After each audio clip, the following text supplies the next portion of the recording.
Hello, everyone. Welcome. This is A Course in Miracles 365, Awakening to Love. I'm Reverend Tomas. And well, thank you so much to all of you who have literally overnight subscribed to this channel. It's a pleasure to have you here, and welcome to all of you.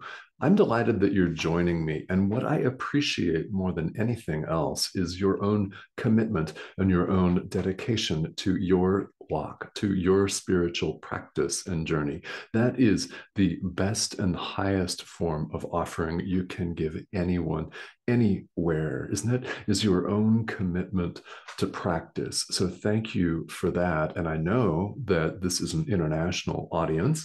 People are here from all over the world. Welcome. There are over 650 videos here dedicated specifically to A Course in Miracles. It's my calling to share this course with you and to also share my experience on the spiritual path. And I'm delighted that you're joining me. So it doesn't make any difference what your spiritual background is or is not. It doesn't make any difference if you're practicing one of the traditional religions or a different form of spirituality, or whether you're looking to make a connection with a particular tradition. Wherever you're coming from, this material is universal. It's universal in theme, it's universal in application. And let's stress that word, application. Spirituality is about experience, isn't it? It's one thing to understand ideas in a book or ideas that are conveyed by someone on YouTube or on a stage or a podcast somewhere, right? It's one thing to understand that intellectually, and quite another to have the experience of it. How do we gain this experience? Well, we take the ideas and then we apply them. Practical application. We put them into practice. And when we experience a profound shift, there's really no other way to describe that in words, a profound shift.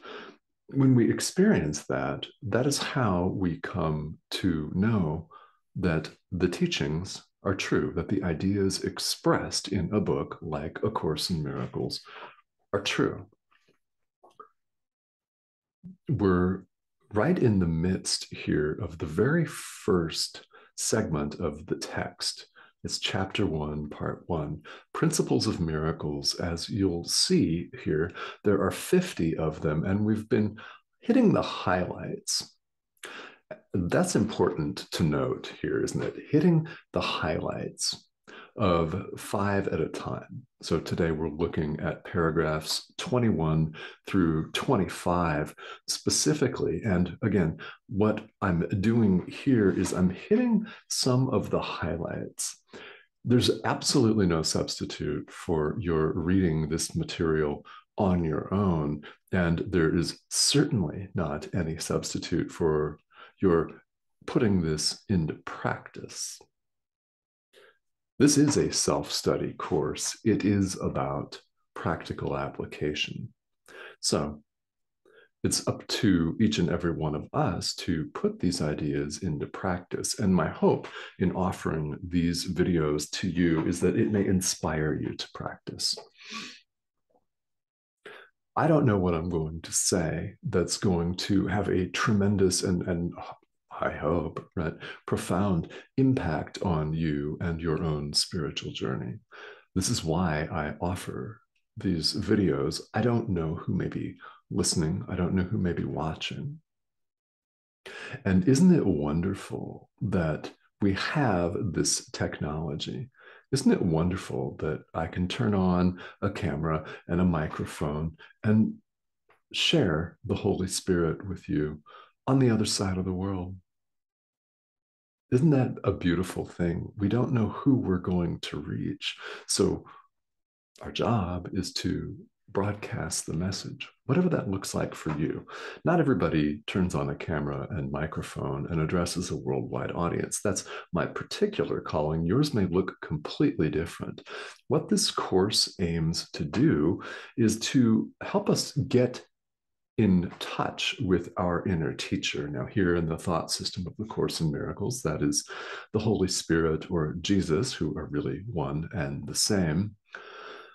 So we quite literally do this course under the direction of our inner teacher who directs our forgiveness. This is one of the simplest and most effective forms of prayer that we can do here, is to say to your inner teacher, please direct my forgiveness. So let's look at some of these principles of miracles. Again, hitting the highlights here.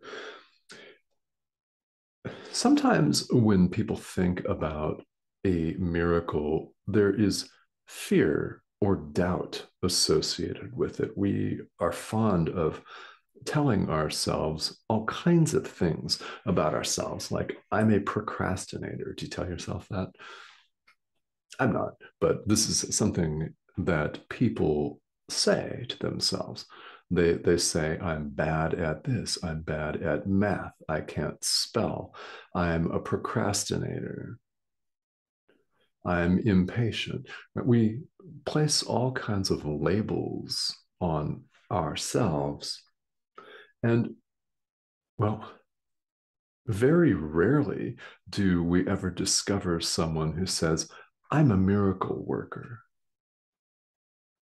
What do you do? Oh, I'm a miracle worker. We don't see that very often in the world, do we? There's nothing to be afraid of in miracles. There's no need to fear them. As we discover right here in this section, they're perfectly natural. And the belief that the unseen doesn't exist is a mistake. This is a common belief in the world. What we can't see doesn't exist. What can't be quantified doesn't exist. And I mean scientifically quantified. What can't be measured doesn't exist. If it doesn't fall within the purview of Newtonian physics or chemistry or biology, it doesn't exist. But we're fond of limiting ourselves that way in the world. Yet here you are, right? Here we all are engaged on the spiritual path. Somewhere, at some point in time, you have had some kind of dialogue with yourself that there must be something more to this. There must be something more to life than just the apparent existence of this thing right here. And there is. It's why people are drawn to spirituality. It's why it interests people, because we know there's a deep inner knowing. There's more to it than this. And of course, there's more than meets the body's eyes. They're reflectors, after all. They reflect images back to us. They're mirrors. That's how they operate. There's more to life than what meets the eye, isn't there? And we all dream at night. Those seem very real and vivid, and we're not seeing them with the body's eyes. We, in fact, see with the mind. Miracles rearrange perception for us. This is an important idea because this course is all about our rearranging our perception. It's about learning to perceive things truly. Rather than seeing illusion, we see what this course refers to as the face of Christ. Guess what? We see our own face. There's a prayer in Tibetan Buddhism, may my own face know itself. Yeah, may my own face know itself. Same thing, same meaning. May I remove all of the barriers to my awareness of truth. And what happens when we do that is we discover that we've never left our source. Who we are, one with God, has always been. We, having removed the barriers, having shifted our perception, rearranged it, purified it, if you want to call it that, we can now see clearly.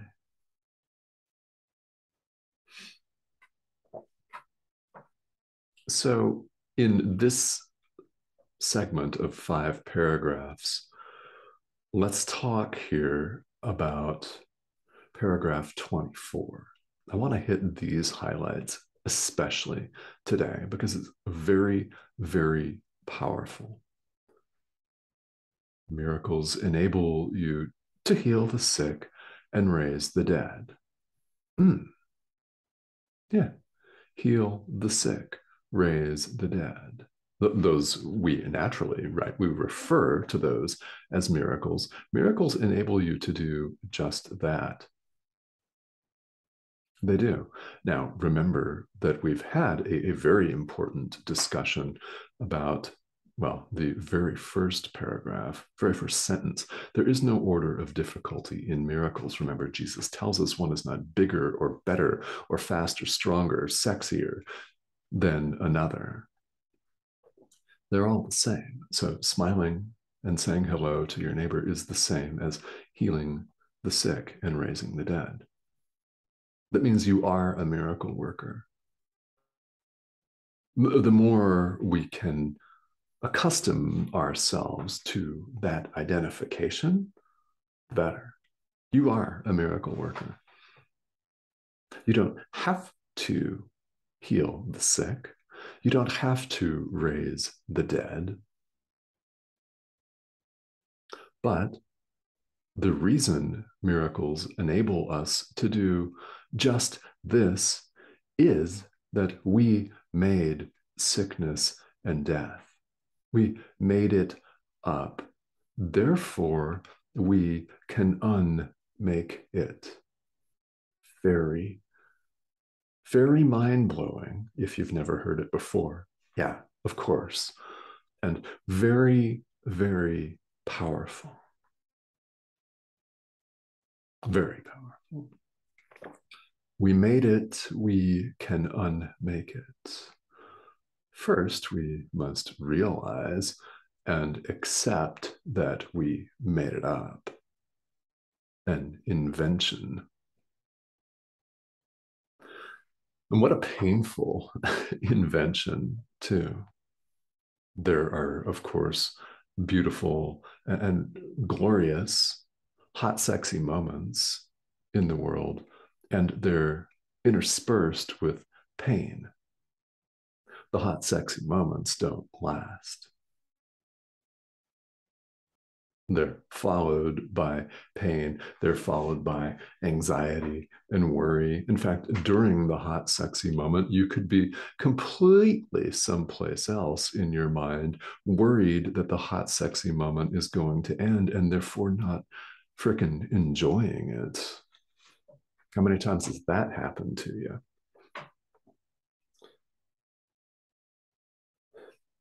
We can abolish sickness and death. These are ideas. Sickness is an idea. Death is an idea. We made it up. It plays out, apparently, when we identify with the ego. When we identify with this, it of course plays out because this thing, The physical body does not look the same one moment to another. And we know biologically on a cellular and molecular level, it's not the same because the cells are constantly dying and regenerating themselves. It's enacting the separation over and over and over and over again at the most minute level. And then on a macro level, these things appear to last, well, 80 years, maybe, maybe not, maybe a lot less than that, right? And then they are gone. And they become utterly useless, don't they? I mean, really. The mind has projected everything that the body's eyes see, everything that the body appears to touch, everything that we hear with the body's ears. Mind having projected space and time and these bodies and everyone else's bodies naturally lies outside space and time. That makes logical sense, doesn't it? If you accept that all of this is a projection, like a big giant 3D movie, then there must be a projector, right? Right. It's outside space and time.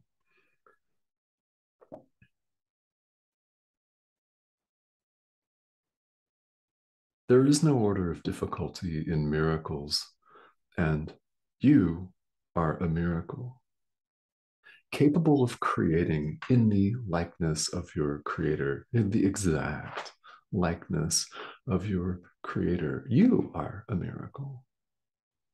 Have you ever stopped to consider that? In paragraph 24, Jesus tells us only the creations of light exist. Remember the summary of A Course in Miracles. Nothing real can be threatened. Nothing unreal exists. Herein lies the peace of God. You are a miracle. And you know what? You're the answer you've been looking for. Now, it's not this that's the answer you've been looking for. It's not this that's the answer you've been looking for. This is an image on your screen. I mean, literally, isn't it? It's YouTube. It's a projected image on your screen. What we're responding to is that inner voice, our inner teacher. It's that inkling that can start with just a momentary flash of awareness or just a passing thought that there's got to be something else to this. There's got to be more to it. I'm drawn to this. I don't know why. We don't have to consciously know why. I mean, do we know why we do anything at first? We sometimes just shrug our shoulders and say, well, I'm drawn to it. I feel connected to it. There's just something about it. How often do we tell ourselves that in any context in life, right? There's something about it. Yeah. And nothing real can be threatened. Nothing unreal exists. Herein lies the peace of God. So, how do we go forth and become miracle workers? Well, we already are. First of all, you already are. Remember, we just got through saying you are a miracle. You are the answer you're looking for. So, what do we do? Well, spiritual practice, whatever that looks like for you. And I know that a number of you are very connected to a spiritual tradition or traditions already. And it's entirely possible to take this material from A Course in Miracles and use it to gain a different perspective on your own walk. People frequently use this material to help deepen their understanding of their own practice, to deepen their commitment to their own practice, which is very beautiful, and to deepen their connection to it. Yeah. That's one way you can use a self-study course. It is 100% utterly complete in and of itself. So it is a complete path. You could choose, if you so do, choose to do it, adopt A Course in Miracles as your primary spiritual practice. Now, that's what I've done, but it's not required that anyone does that. Remember, this is not a religion. It's not the basis of a new cult. And that's not what the world needs. It's self-study. So it does, in fact, mean that you take what you're connected to take, what you want to take at a given time. Now, you could make the decision to go all in. You most certainly could do that. All I can tell you about that is you've got to be directed by your inner teacher. So that's what this course aims to do, is to get you in touch with your inner teacher so that you may hear the messages that are constantly being presented to you. The form can most definitely vary, can't it?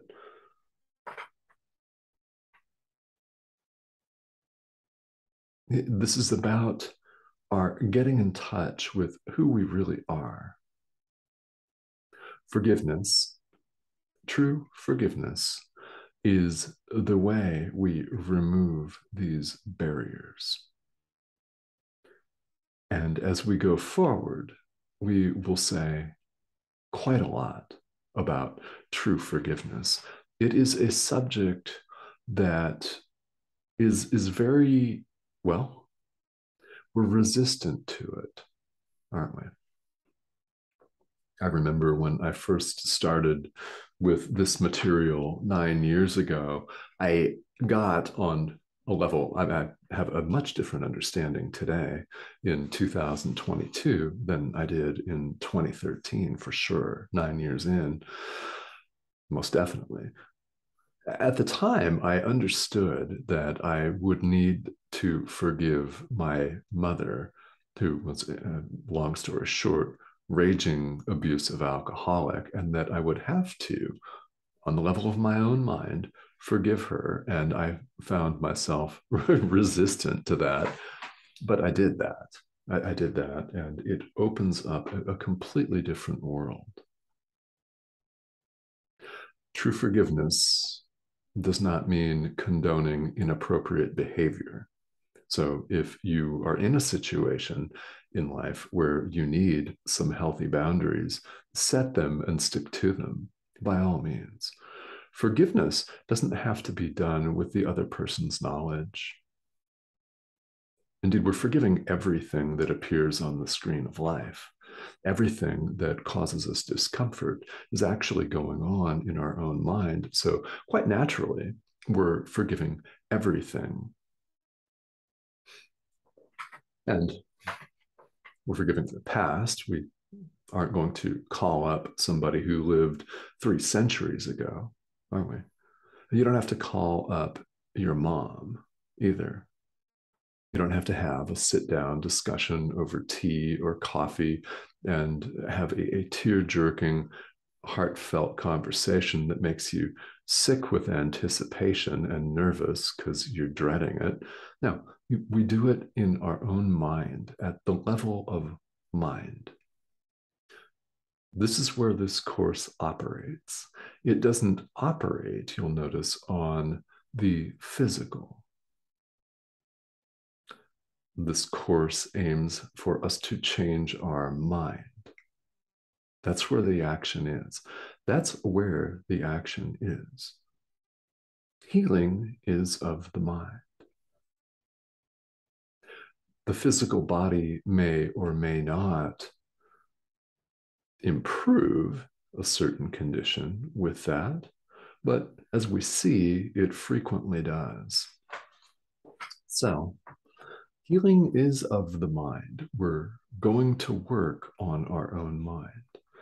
So in the next video, we'll continue with this next snippet of Principles of Miracles, and we'll talk more about the atonement, which is a very, very interesting idea from A Course in Miracles. We'll talk more about that. And it's really so much So much fun for me to be here with you. Again, welcome to everyone who's just joined. And for those of you who've been with me for a while, welcome too. Here's the subscription button right down here in this corner. That's the little red arrow. Feel welcome to subscribe. I'd love to have you. And please feel welcome to ask any questions you may have. I'm here as a guide on the path. So questions, comments, please feel welcome to leave them here. And I will see you all again. Thank you so much for joining me.